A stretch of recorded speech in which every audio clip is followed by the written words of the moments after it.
use division copycat formula for success. Playing against your division is a huge factor in this as well, in what players teams select. Forgot to mention that earlier. We factor that in. And trying to get their own version of Anthony Barr, the Detroit Lions are thrilled to run up to the podium and with the 16th pick select outside linebacker Leonard Floyd, who many people have going inside the top 10.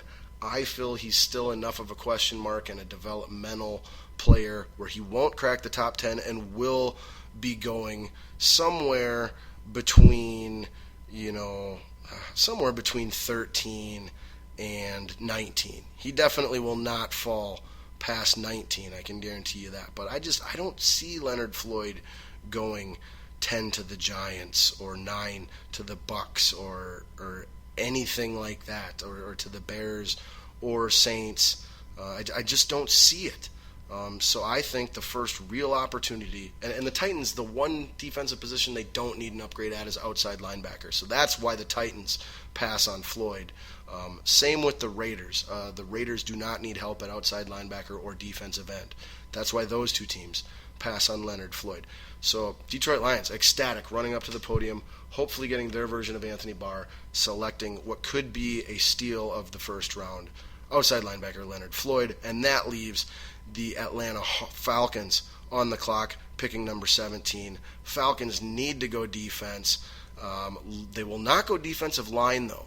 Look for them to take either a linebacker or a defensive back. They're bummed that Leonard Floyd just got taken. They're bummed that Eli Apple just got taken. But they are ecstatic that William Jackson, the last of the next tier of defensive backs, is still available, and they address a major need, run up to the podium, and draft defensive back William Jackson III, and that puts the Indianapolis Colts on the clock at number 18. Now, the Indianapolis Colts could go offensive line because obviously protecting Andrew Luck, keeping him healthy, is a huge concern, and they could also use better run blocking on that right side of their offensive line, as running the ball was not a strength of theirs either last year. That being said, all the real needs, if they want to win more games and win their division and be a playoff team again, are on the defensive side of the ball, especially on defensive line. They could use a playmaking linebacker. They could definitely use help in the secondary. However, all the secondary help is gone, and as far as a linebacker goes, they'd probably like an inside linebacker more than an outside linebacker. Ragland's gone as well. They're forced, if they cannot trade down, which they're going to try to trade down the way this draft board is playing out right now, but they're not going to be able to. They're going to pick the best defensive tackle, their number one defensive lineman, on their board, or at least that's what they're going to say when they pick whoever they pick, is that he was the number one guy on their board and addresses an area of need and blah, blah, blah. It's a great pick. You should love it. But both a scheme fit and a player with position flexibility all along that defensive line, which needs help at all three positions. The Indianapolis Colts select defensive lineman, primarily defensive tackle, A'Shawn Robinson, out of Alabama, I believe. They could go Rankins if he's still available. They could go Kimdichie if they feel that his talent is worth the risk and that he's a scheme fit. I don't know that he's a scheme fit personally. They could look to go Jerron Reed. They could look to go with a specific nose tackle, who the best specific nose tackle in this draft is believed to be Andrew Billings out of Baylor. So there are multiple defensive tackles that they could go with here, or 3-4 defensive ends, because like I said, they are running a 3-4. But that is why I think they go with A'Shawn Robinson, is because he has the flexibility to play both of those, the 3-4 D tackle, maybe not the nose tackle, but then the 3-4 D end as well. Either of those D end positions he can play, and he might be able to slide in to that nose tackle position as well. But so I have them going Robinson. Don't be surprised if they go Reed or Rankins, depending on who's available. But for now, we got him going, A'Shawn Robinson. That leaves the Buffalo Bills on the clock here, picking 19th in the first round. And they're actually really happy about how this has played out in up until their pick. They desperately need linebacking help. It is by far, on their entire roster, offense and defense, it is by far their biggest weakness. They have no young studs that they're invested into. They have no veterans that they've paid money to. It's just a bunch of scrubs, and not even a full roster of scrubs, just a handful here and a handful there. So the Bills desperately need a linebacker, whether it be outside or inside. They would love Reggie Ragland. He's gone. They will take the best playmaking linebacker available, outside linebacker, that is, at 19. Leonard Floyd is gone. They were really hoping to get Leonard Floyd, but they are equally as happy about drafting outside linebacker Darren Lee out of Ohio State University. He's a really good value, safe pick at that spot in the draft and addresses an area of need. Bills totally win there. And that leaves the New York Jets sitting on the clock at number 20. Now, a lot of people are looking Paxton Lynch here because the Jets don't have a quarterback. Ryan Fitzpatrick was their guy last year, and he didn't sign. Well, you need to remember, Ryan Fitzpatrick was only their guy last year because Geno Smith got his lights knocked out and his jaw broken and couldn't play for the first half of the season because of it. That's the only reason Fitzpatrick got the job in the first place. They wanted it to be second-year man Geno Smith, who they drafted 2 years ago at the top of the second round to be their quarterback. Well, just in case, based off of what they saw in his rookie season, which was some awesomeness and some terribleness, based off of that, they got their veteran to challenge him for the job and provide backup, hopefully. And then they also drafted a mid-round young guy last year as well to develop and possibly take the spot. Fitzpatrick still hasn't signed with anybody. He could still re-sign with the Jets yet. So they're not in. And also they've got Geno Smith back fully healthy and Bryce Petty fully healthy. They've got two young guys going into year 2 and year 3 of their careers that they drafted to hopefully be the quarterback of this team someday. Why the hell would it make any sense for your first-round draft pick to be a third young quarterback to develop that can't win you anything right now and can't, I mean, all it's going to do is, all you hope it does is challenge Geno or Bryce to do better in the preseason. But that's what you get a veteran in to do. The New York Jets are not taking a quarterback. You guys need to stop kidding yourselves. They don't want to take a quarterback first round, period. Okay, unless they can trade Geno Smith or Bryce Petty. They do not want to take a quarterback in the first round. They want to desperately take an offensive lineman. They lost to Brickashaw Ferguson. They got Ryan Clady from Denver, who's a Pro Bowl left tackle, but it seems like he can't play ever for the last 2-3 years because he's always injured, and he's getting up there in age. You don't know how many years he's got left, period. And you don't have a right tackle, even if he can play. So the Jets, without question, and they've got linebacker needs too. They'd love to go linebacker, but there's no linebacker here worth taking with Lee, Floyd, and Ragland all off the board in this draft.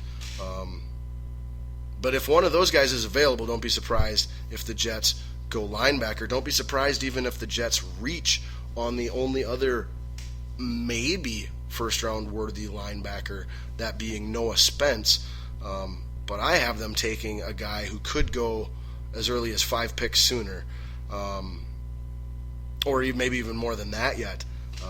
This guy could round out the top 10 possibly, but I have him falling to 20, and without a doubt, no lower than 20. The 4th tackle taken in the NFL draft will go no lower than 20, and that's where I have him going, to the New York Jets. They select offensive tackle Taylor Decker out of Ohio State University, a potential franchise left tackle to build around an immediate starting right tackle, and just the perfect building block for their team, exactly what they're looking for.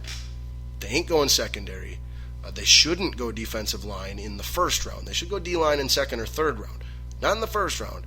They need linebacking help, and they need offensive line help, particularly at tackle. Definitely not at center. That's important here because Ryan Kelly has been in play for the last 10 picks at center. He's that good. But centers don't get taken in the first round very high, or very often for that matter. So like I said, the Jets ecstatic that Taylor Decker, offensive tackle, still on the board here at 20. They run up to the podium and take him, and now the Washington Redskins are on the clock at 21.